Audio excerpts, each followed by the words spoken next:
Alright guys, so this is my second attempt at my video on genetics. I accidentally had the camera on picture instead of video the first time, and I pressed the button and it took a picture of me, or of my stomach, because I tried to turn the start the video, and then I sat down here and told you all kinds of things while the camera just turned off and I didn't even notice. So before I get into genetics, I'm going to tell you that my camera, it shuts off after 10 minutes as a safety feature to stop me from wasting battery. So I'm going to have to get up and stop it every now and then, or check that it's not stopped recording. And this is not going to be the genetics of all, of all pigeons. This is going to be in Racing Homers and Birmingham Rollers, because those are the two breeds I work with the most, so I know the most about them. And it's going to be mostly about the way they look, not about what they do. The difference between rollers and racing homers is rollers roll, they do the backflips, and racing homers fly home really fast.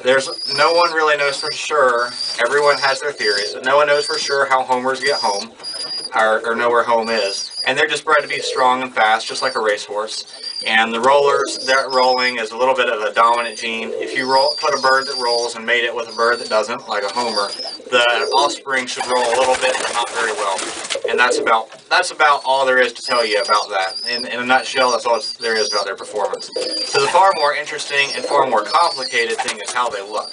And that's what I'm going to be explaining to you. Now, I've been keeping pigeons for 3 or 4 years now, and so I'm certainly no expert, but I have gotten to know a lot about their colors and patterns, and I'm naturally a very curious person, so I've found out a lot of things. But I'm going to be showing you a few different things, like patterns. We have a check. You probably have recognized seeing these, versus, well, if I could find one.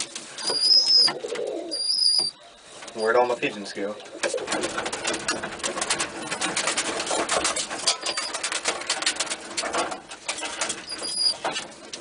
Versus a bar or something like this. Those are patterns. And then, about to put this down.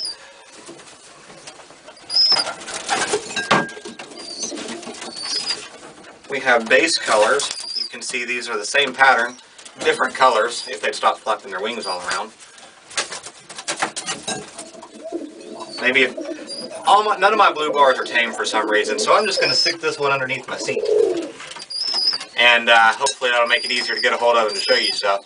But I'm probably going to forget he's in here and not realize until I'm done with my video and I pick up the bucket and there he is. And I'm going to be, well, there it is. Hey, what you doing, little bird? This is one of the ones I raised. He wants to be with me. Oops. He can't fly very well, so he's still a bit young. So, then we also have modifiers. Let me give you a good example of that. Wherever the bird I'm looking for went, all my birds are disappearing on me. They're all hiding. Oh, there it is. So here would be a good example of a modifier, modifying the way the bird looks. And this little baby here would be another good example. As you can see, he's solid black. But that's not a different color or a pattern. It's a modifier.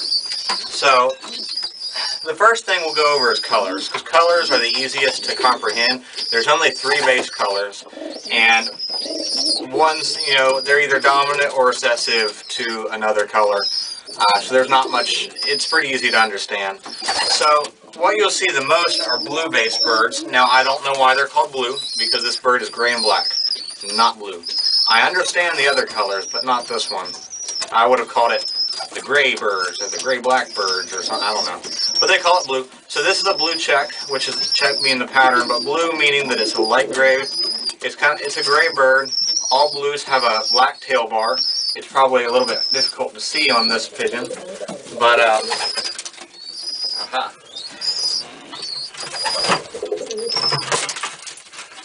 He almost got away. But, this pigeon will be easier to see though. See that black bar? All blue-based birds have that black bar, unless they have a modifier that takes it away, so I really shouldn't say always. And then, they've got the black markings.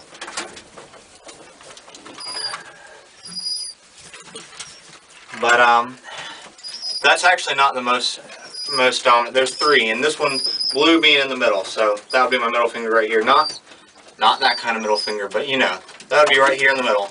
Now, what's more dominant to blue is ash red. Now, I have a good example of an ash red right here because it's a bar. Here it is. So this is a bar as well, so the same pattern as the other, but you can see his colors are strikingly different. See, he's a light gray color, or a much lighter gray. There's no dark coloring on his wingtips.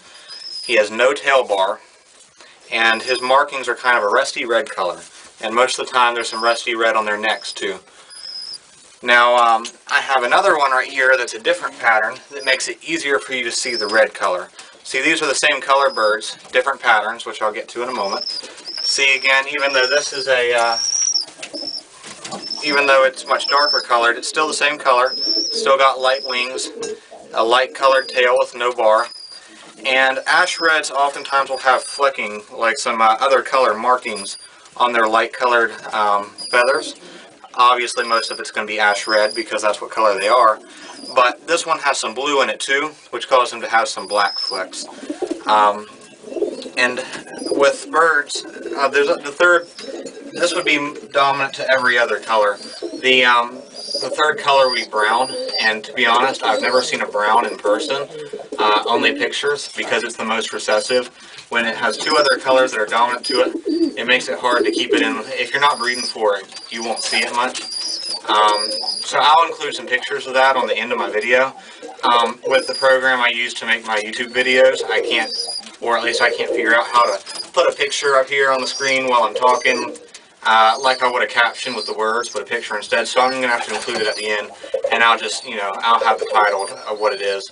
All the pictures I include at the end are not my pigeons. If they were mine, I'd just be showing them to you like this right now. So not taking credit for those pictures. I didn't take the picture, not my pigeon. But brown is the most recessive, and it honestly looks a lot like a blue-based bird. But I'll put a picture on the end of the video. But ash reds and blues are the most common. That's what I have. So I was about to tell you something. Oh yeah, so pigeons and, to my knowledge, all animals. Again, checking. It's at 8 minutes, so I'm going to have to restart it in a moment. I'll probably restart it for patterns. But birds, and as far as I know, most all animals, they have two slots for each gene. That's being because there's two parents, and they each pass on one version of their version, one of their versions of the gene. Yeah, if I can talk. And so you can have two genes in there. This one has some blue in him. He's half blue and half ash red. But since ash red is dominant, meaning it shows up, that's what you see. And he's getting real tired of me holding him. This is a pretty nice pigeon. He's not struggling much. He'll ride around my shoulder like a parrot, but he's probably going to irritate me. He's got better things to do. But, so, because he has the blue in him, that shows up a little bit. A blue-based bird is always either going to be blue-blue or blue-brown. Probably going to be blue-blue because there's just not that many browns.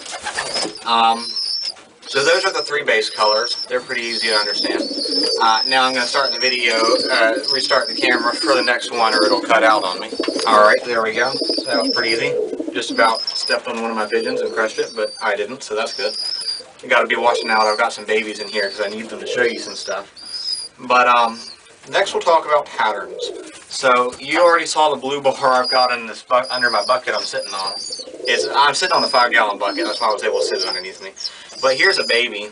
This one I hand raised, so he's much easier to get a hold of. But you can just see it's just a bar. This in check. Here's a check. If I can hold on to him. Yeah, come here. There we go. There you go. So you can see, this one's just got some little black dots all over his wing too, basically all there is. Those are the two you see most common. Check seems to be dominant to bar. T-check, which I just showed you, an ash red T-check. Unfortunately, I don't have any blue T-checks, because that's what you see the most often. This ash red T-check is just like that check, except a lot more of those dots to where it pretty much covers up his wing shield. You know, part of his back, and it actually goes up onto his head and neck. Hopefully I'm holding the sign so you can see. So it actually goes up onto his head and neck as well. But if I hold him close, you should be able to see. He's got kind of a little bit of light gray in his face right there. You know, he's got light here, but it covers most of him. It doesn't cover his tail and that back area. And a blue T-check would be about the same way. They're mostly black, but not completely. And then we have Barless, and I've actually never seen a Barless in person until this one that I actually had. Now this was a rescued baby I raised, so I'm really not sure what its parents even look like. But you can basically see it just doesn't have much of a pattern to it. It actually has a little bit of the start of a black bar right there, but that's all. So this would be considered a Barless. And this is another baby I raised, so it's pretty nice. But this is the most recessive, and because of that, like I said, I've never seen one in person until now that I have one. And I can probably breed him his whole life, and he might not ever breed me out another Barless unless I actually want him to. I'd have to breed his children back to him or her, whatever it is, to get a Barless. Now, it's kind of hard to put, like I said, little baby, he can't really fly very well. But it's hard to get breed one pattern to another with the hopes of getting one pattern. Even breeding a T-check to a T-check might not give you a T-check. It just kind of depends. You know, it's just kind of weird that way. Breeding checks together, you might get a check, you might get a blue bar. You're mostly going to get checks. You're going to predominantly get blue checks no matter what, or checks no matter what you're breeding, and you're going to get bars about second most. But you get some T-checks too. And to be honest, that area is a little bit fuzzy for me. I'm not exactly sure what to tell you on that, except that what seems to be a little more dominant to another. But again, with T-check being most dominant, you still don't see near as many T-checks. You'd think you would, but you don't. And then that's pretty simple, the patterns right there.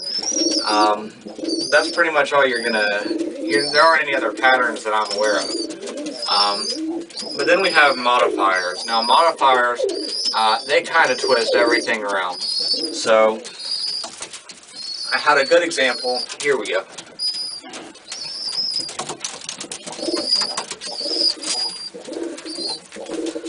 So this is a blue-based bird. It's the color blue, and it's probably a bar. It might be a check, but it's probably a bar. If not, it's a light check, I think.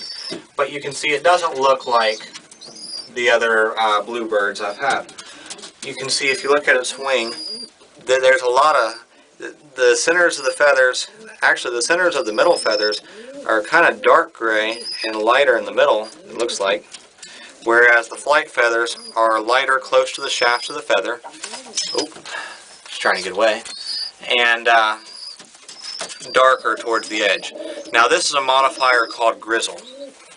Now I used to confuse Grizzle with Tiger Grizzle, and I'll show you what that is too because I have one now. But Grizzle is not exactly dominant or recessive. It's partial dominant, and there's some other genes that way too. Now what Grizzle does is it just makes the center of the feather lighter and the outside darker. This is not the only Grizzle I have. This is its son or daughter, which is going to be kind of hard to show you, that is an ash red Grizzle. So this is the same color as those red birds I was showing you. And again, you can see it's darker close to the outside and lighter right here. And because it's an ash red, it's not very dark on the edge of its flights. You can see instead of being a really light gray, that light color is actually pretty much white. It pretty much is just white. White being because there's no pigment. Feathers are not actually the color white. They lack color, and so that's what Grizzle does. Grizzle takes a lot of the pigment away and puts the dark pigment on the edges of the feathers. So now that I put that back, I just told you that it shows up when there's only one gene for Grizzle, but it shows up, it looks different when there's two genes for Grizzle. Now, when there's two different genes for our thing, like two different pattern genes, two different color genes, that's called heterozygous. Hetero means different. When there's two of the same, like if blue bar had the pattern for blue bar and blue bar, or a bluebird has the pattern for blue and blue, that's called homozygous. Homo means the same. Now, those were heterozygous. They have one gene for Grizzle, and one gene that I guess you would just say is non-Grizzle. I don't know exactly what you'd say, just one regular gene. Now, I do have a bird that is homozygous for Grizzle. Homozygous, meaning it has two genes for Grizzle. This one's not a racing homer, this one's a Birmingham Roller.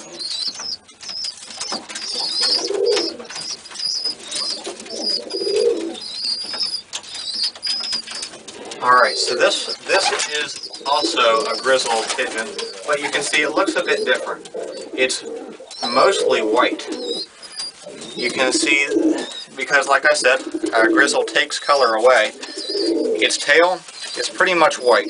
Now this white tail, because it's a Birmingham Roller, may be another gene that makes it white. I have Birmingham Rollers with white tails, and that's another gene altogether. So that might be what this is, but regardless, it would still be predominantly white.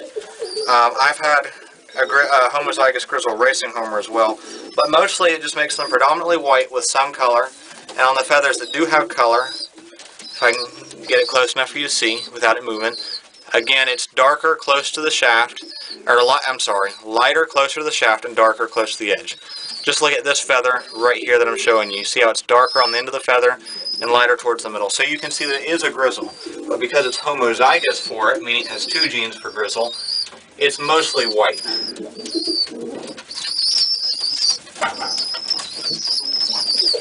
Now, while I'm talking about Grizzle, I'm going to show you something else. I'm going to go ahead and restart right here. So, I'm like really worried I'm going to step on baby pigeons. But while I'm talking about that, let me show you something else. It's also called Grizzle, but it's not the same gene.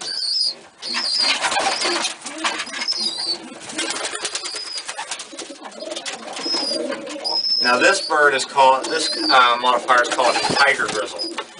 Tiger Grizzle, instead of making the edges of the feathers dark and the closer to the shaft of the feather light, it actually makes them have white and dark colored feathers. So now the reason that she's this dark red color all over is another gene entirely. I believe it's recessive red, but I'll explain what that is later. But you can see she has just some white feathers thrown in there. You can see some in her body right here.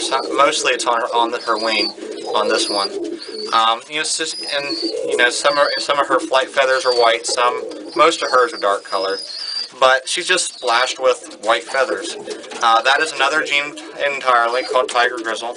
And you can, if you breed them together, I imagine you would get more white feathering.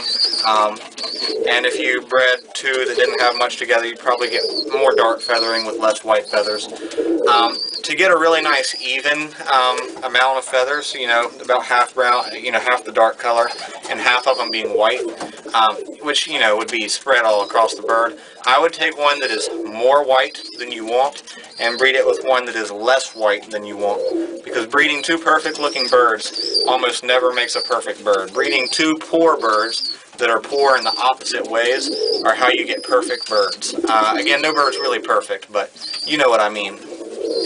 So that's Tiger Grizzle, and I believe this one's also recessive red. While I'm holding on to it, I'll tell you what recessive red is. Recessive red is a gene that makes the bird entirely this rusty red color. You can see it best on her tail and on her flights. I'm kind of blocking the light. Hopefully you can... Sorry, this is not... I just got this bird and it is not tame. But you can see that red color, rusty red color on her flights. Now that would cover the entire body. And it's not called recessive because it's a recessive gene. It's actually dominant. It's called that because it's recessive to everything else. No matter what you breed to it, if it has any recessive red gene in it at all, it'll make the whole thing red. So everything else is red, recessive to it. So it should really be called dominant red, because it is dominant, but that's not what they call it. So those are the two different kinds of grizzles, and I used to get those confused. I used to think that a tiger grizzle is the only kind of grizzle there was, and that these grizzles were something called maybe a smoky, or there's some other genes that do something a little bit similar, but not exactly. Those genes mostly make birds darker, and I don't have any, and I don't know a lot about them, so I won't really show you, because I can't. I might add some pictures in on the end, but I don't know much about them, and you don't see them very often. Another modifier that you see a lot is spread, and you see that a lot in Birmingham Rollers, and you see it in Racing Homers too. Now, I brought out this baby that I have that I keep in the house to show you. See, it's completely black except for some white feathers, which are another gene. But after bringing it out here, I remembered I actually have a blue spread Racing Homer. So it was pointless to bring that baby out here.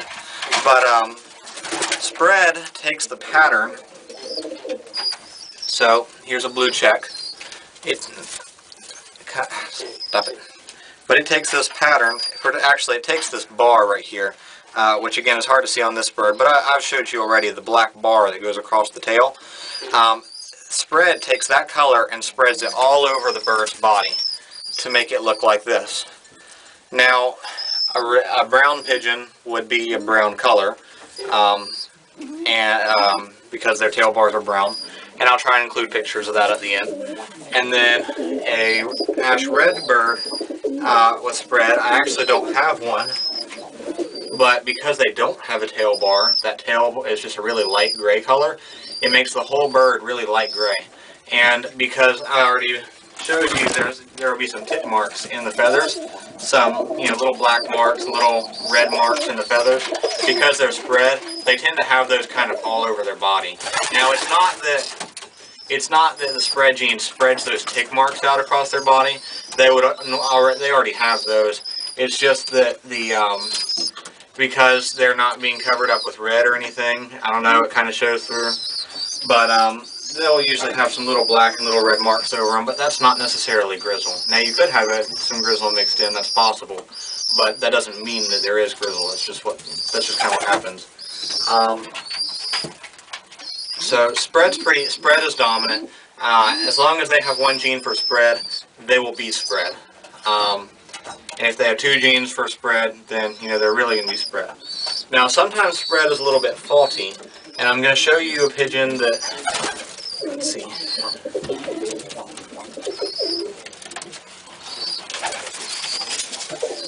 Now I'm just going to show you this one real quick because he's actually sitting on eggs. But can you see there's a little bit of red color showing through? Now this is a blue-based bird, not an ash red bird, so I'll explain why there's some red in it. But sometimes it's a little faulty and something shows through. Now I'm going to tell you about what modifying gene he has, but I'm going to use his son to show you because he's sitting on eggs.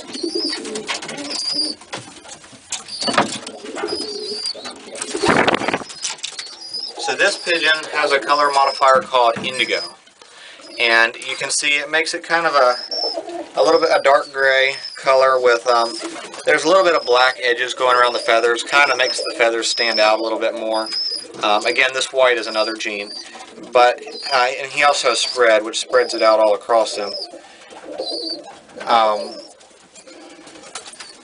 So the spread kind of messes up the indigo thing. I mean, in a way, this looks good, and a lot of people want this, but it makes it hard to show you exactly what indigo is. Indigo is a modifier that on a blue bird makes it really makes the light part of the bird a darker color, pretty close to this, a little lighter. And it makes their bars or checks or whatever a red color, very similar to ash red. That's why you saw some red bars showing through right here on that one, because his spread gene's faulty and didn't cover it up all the way. So if you see a dark colored bird with red bars, then it's actually not an ash red, it's a blue bird that has indigo in it. And I used to think indigo was dilute, so don't confuse the two, and I'll explain dilute in a moment. But that's what Indigo does, is it darkens the color of the bird and gives it red pattern. Now, it kind of takes away, I'm trying to remember if it takes away the tail bar completely or not. I don't recall if it takes it away completely or not. But the bar doesn't turn, the tail bar doesn't turn red. That's why when it's spread out, it's not an ash red color. Now, a Indigo T-check that has that red color spread out all over its body, but then still has a little bit of blue color mixed in, actually looks very, very similar to ash red T-checks. So they're pretty hard to distinguish between. But that's what that is. So that's Indigo, and Indigo looks a lot like Dilute.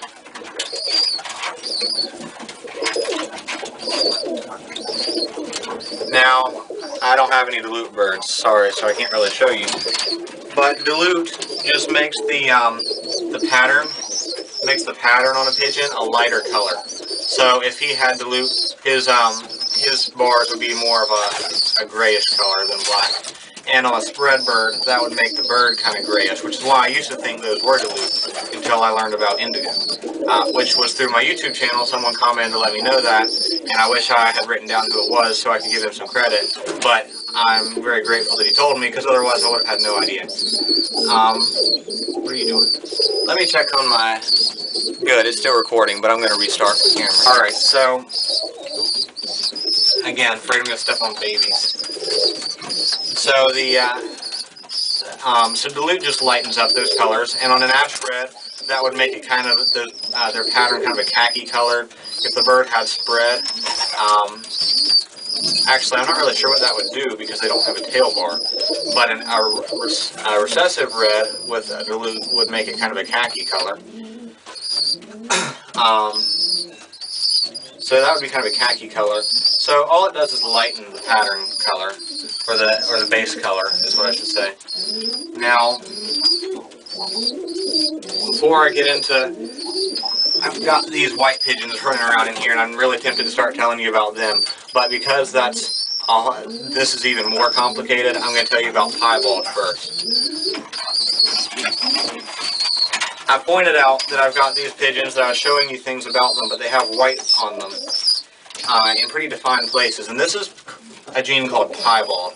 Piebald makes some areas, not single feathers like tiger grizzle, but some areas on a pigeon white. And again, there's no such thing as the color white, it's just a lack of pigment. Now, Piebald can be random. It could just be a white splotch anywhere. And it's not just in pigeons either. The first thing that comes to my mind when you say piebald are ball pythons. Ball pythons, you can find a lot of them with piebald, and they'll just have a big white splotch or two big white splotches on them or something. So it's in other animals too. But in pigeons, piebald is really easy to set. By set, I mean you can keep it in one place. So the way that these probably got started out, like these are called bald-headed rollers for their white head. What probably happened was a pigeon with a mutated piebald gene, it just had white on its head, and it was bred to another pigeon, which was probably bred back to it. So they both had, its children had white on their heads.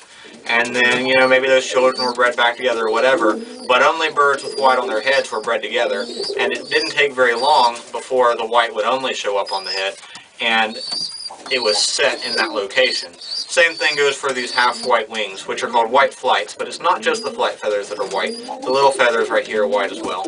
And again, that's just piebald. So is the tail. The tail was set in being pied. And that Homozygous Grizzle probably has some white piebald on it, which was what made it, kept it from having a little dark around it. Because I've had a Homozygous Grizzle racing homer, and she had dark around her tail, and or on the edge of her tail, and she had dark or black on the very edges of her flight feathers. But again, her body was mostly white. So that's what piebald is, and so that's a pretty simple gene. Again, I don't really want to say there's 2 slots for piebald. That's just something that kind of, I don't know, maybe there is. I'm not sure exactly how the inheritance of piebald works out exactly. I just know it's pretty easy to set. And again, see, I don't understand everything I'm telling you about. This is just layman's terms. I have pigeons. I know what things are called, and I can kind of tell you why it's that way mostly, but not exactly on everything. So hopefully this is pretty easy for y'all to understand. That's what piebald is. Now, probably the single most popular modifier out there in the pigeon world are modifiers which turn birds white. Now, there is more than one way to make a white pigeon, because as I said already, there is no such thing as the color white. White is the lack of color, the lack of pigment. Pigment is what makes it. Pigment is the word that people use for color in animals. You know, my skin doesn't have much pigment, so it's pretty light colored. An African American or an actual African, they have a lot of pigment in their skin, which makes it black. So pigeons are the same way. This is a lack of pigment. So how do you make pigeons white? A lot of y'all are probably going to be interested in this because everyone wants white pigeons. White meat, pigeons used for meat that are white usually have light skin and they're good for marketing. White homers like this one are good for white dove release. White pigeons in general are just very attractive. Better check my camera. Yeah, I'm only up to 4 minutes on this segment. So there's a few different ways to lighten up a bird. As I already showed you, well, I'll tell you, probably this is called this may be a self-white or a recessive white, which is a gene very similar to recessive red, except instead of being red, it's white. And to be honest, if you bred a recessive red to a recessive white, I'm really not sure what color it would be. I suppose it could be either color, but I'm not sure which color is the dominant and will show up the most. I don't actually know the answer to that question. Maybe someone else would like to let me know. And then there's self-white, and those may actually be two names for the same color. And it's just a gene that takes all the pigment out of the bird and turns it white. And, you know, if it's bred to a dark-colored bird, it'll be faulty, and you may get a dark-colored bird. You may get a mostly white bird with some dark in it. But then there's other genes. I just told you that ash reds are really light-colored. You could see that even on the blue, it's really a white bird with black markings on it. Especially so with this recessive red. I mean, you can see its tail is completely white, and so are its flights. And I showed you with that homozygous grizzled roller, it was almost completely white.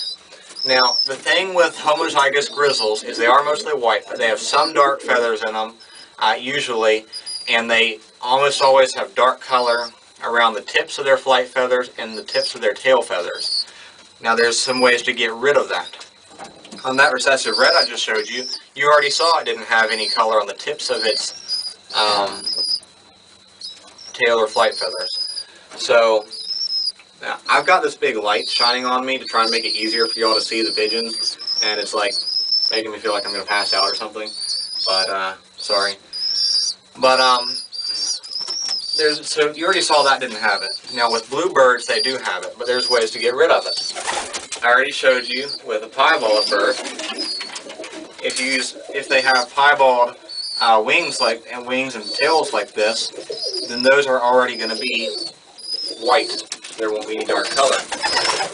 So if you get good homozygous grizzles, they're going to have pretty much white bodies. And if you have piebald, it's going to take the dark off the edge of their tail and flight feathers. And the grizzle didn't have it anyways. So, in theory, you should be able to get white birds with homozygous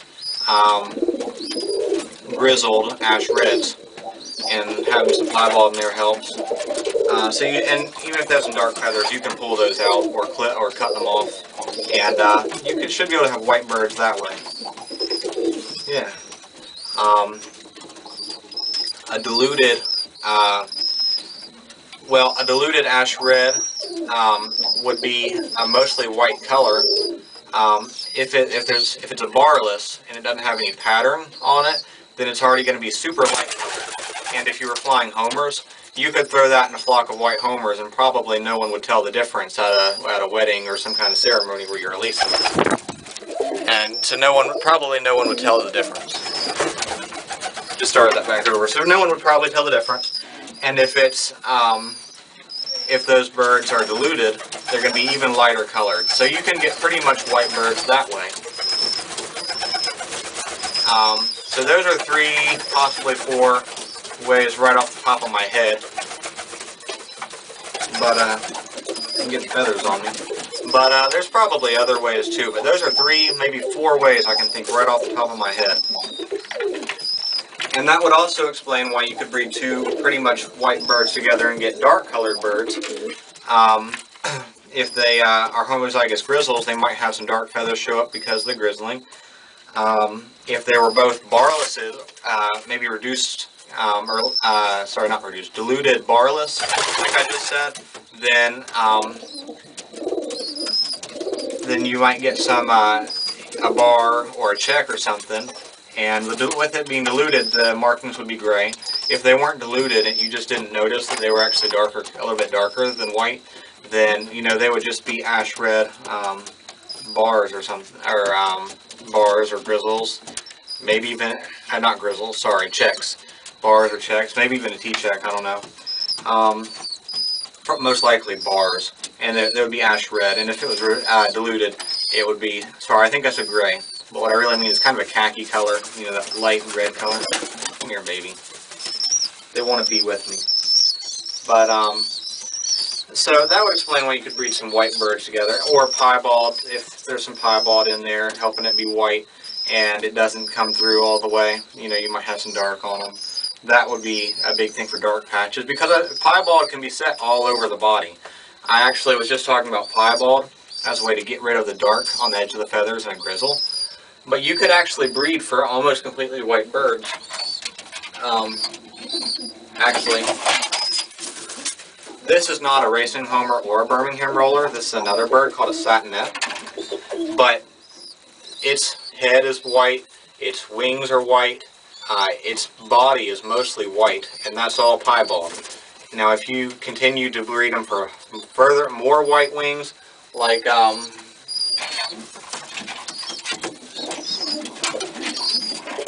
this pigeon right here has more white coming up its wing and a smaller amount of dark color than either one of its parents did. If you just kept breeding for more and more white on the bird, you could set the whole bird at being white. But at random times, depending on what birds you breed together, you might find that sometimes they have dark splotches on them because the piebald doesn't cover everything. So you could use just piebald to make white birds too. So there's numerous ways to get rid of the pigment in a pigeon and make it white. Now, there are some other things, like I just said that a blue-based bird would have a black bar on its tail unless it had some other modifier. I've never seen this in a racing homer. To be honest, I don't think I've ever seen it in a roller either, but it could happen. So here's a satinet, and these satinets, they have a white bar. I believe that it's just a normal recessive gene, and you can see the white bar itself is actually laced with a little bit of black, but that white bar would prevent a blue-based bird from having a black tail bar. So I won't say that it would have I won't say that it's black all the time, because sometimes you get that going on. But I don't believe there's a lot more that you're likely to encounter color and pattern-wise in them. There are some things that could pop out. The satinet already doesn't like me. It's getting tired of me grabbing it. There are some other things that could happen, like you can breed for shorter beaks. You can see this satinet has a very short beak. You can breed for tufts of feathers on the back of their head. I believe that's just a normal recessive gene, makes it like that. And then this, because it's an oriental frill, has frilly feathers on its neck. The frill, all of those being recessive, I actually am crossing Birmingham Rollers and oriental frills right now to try and get the still frinsel, the stenciling color, into rollers. And I've got babies from these two, and the babies have normal beaks without a tuft on the back of their head. And so far as I can tell, that they're kind of young, so I can't tell for sure yet, but they don't seem to have any curly feathers on their necks either. So those are all recessive and easily disappear if you don't want them to be there. So I'm trying to create frill stencil rollers, and if you're one of my subscribers that keeps up with my updates, you'll get to see as I breed babies back and all that to get those. So I am going to be trying to get frill stencil rollers, but I don't completely understand the it's called a frill stencil because this breed is called an oriental frill, and that stenciling color is called a. There's other kinds of stencils like toy stencils. But I don't completely understand how all that works, so I'm not going to attempt to explain it because I don't understand it. But I'm still learning on that. So I'm trying to think if there's anything I might be leaving out. Also, again, she's getting pretty tired of me grabbing her. This bird has feathers on her feet, and you could run into that with rollers or racing homers. I've seen where homers have bred to a satinette, or I'm purposefully breeding some rollers to satinettes, which are kind of oriental frill. And usually they have some feathers on their legs, but not as much as the oriental frill does. So those are all some things you could run into, and all things that make keeping pigeons that much more interesting. So, also, I'm going to grab a different pigeon for a change. These right here that have these rollers, I have the piebald, but they're red color. I think they might be recessive red with a pie, but I'm not really sure because, and it's easy to see on this one, see that light gray on the edge of those feathers right there? That means that it has ash red in it. So I'm actually at a loss for these birds. This one is brothers to this one that I've been showing you. Again, on that one, easy to see. It's a dark feather, but it's got light gray on it. So it is recessive red. I mean, not recessive red. It is ash red, but I don't know what causes it to be mostly rusty red because I don't believe those are T-checks. Well,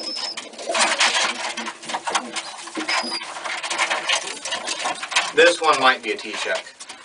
But because you can see the light on its wing, it's not all completely covered up, so that might be a T-check. But I know they have spread in them because their dad, which looks exactly like they do, so I won't bother showing it to you, was bred to a roller that is a blue check, so it looks about like this, and it created this pigeon, which is black. So obviously the dad had spread in him, and they probably do too. So I'm still a little bit confused by that. But actually, now that I'm thinking about it, I do have a diluted pigeon. See, I'm really good at forgetting things.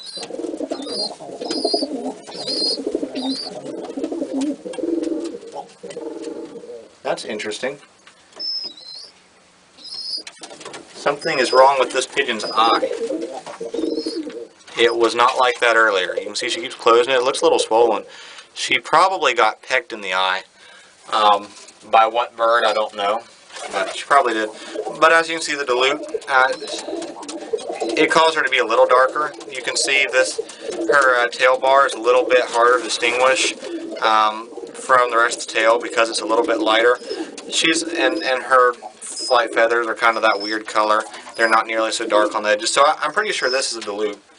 And actually, she really doesn't like me, so I'm a little bit concerned about the fact that she's sitting here and not, getting up all of a sudden. I'm a little bit concerned. She is not the kind of bird to sit on my hand like this. So I'm actually a little bit concerned about her. I don't know what happened to her eye.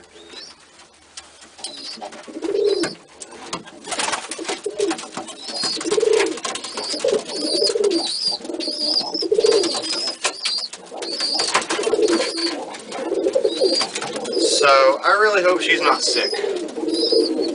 It looked like there was a little bit of red on the edge of her eye, so I think she just got pecked in the eye. But she's usually not that tame, so I'm a little bit concerned about that. But I think that's everything I wanted to show you. But like I just said, I'm really good at forgetting things I want to show you guys. I mean, I forgot that I have a diluted pigeon. I'm not 100% sure that it is a diluted pigeon. It was a rescue I took in off the street. But it is a Birmingham Roller. It just escaped from, or got lost. Probably got lost. But I believe that is a dilute. But as it stands, dilute is still the lightening of the pattern. Alright, I'm sorry guys. The camera shut off while I was talking. So, I was just showing you a pigeon I have that I actually do believe is a dilute that I forgot I had and wanted to show you.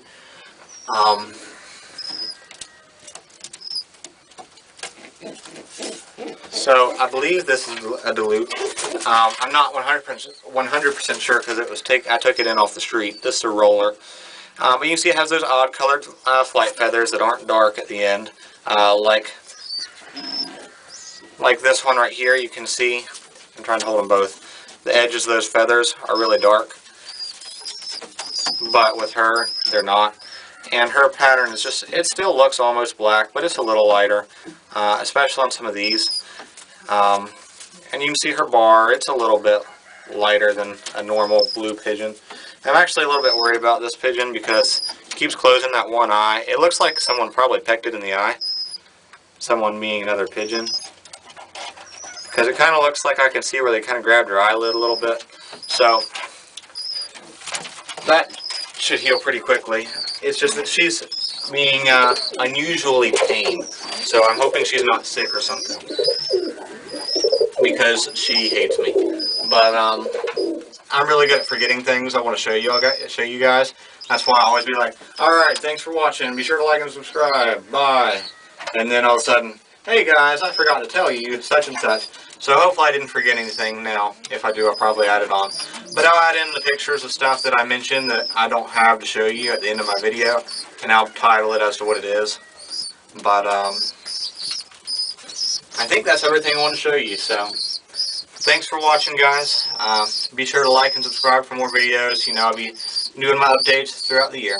But thanks for watching. Take care. Alright guys, I was inside editing my video and putting the pictures on the end, and of course remembered something I forgot to tell you. So, here's a picture just off the internet of an indigo bar, which I'll include on the end. I forgot to point out on my own, indigos always have this kind of a bronzing effect to their necks. We already know they always have the iridescent green and purples, but indigos have kind of a bronze reddish to them as well. And again, this is a blue bird with ash red bars. And I told you, T-checks, and I'll put this video on the end because you won't be able to see it very well like this, but T-checks, look, I mean, it looks a lot like an ash red T-check instead of an indigo T-check. But you can always see, do you see how this gray tail, it's kind of got some light patches and dark patches going through it? That's just kind of how indigo's tails are. Dilutes, to my knowledge, are not that way. So that's a big thing in showing you the difference between the two. Just thought I'd show you all that real quick, but I'll add these pictures on the end and you'll be able to see them much more clearly. Yeah, I think that's all I wanted to say.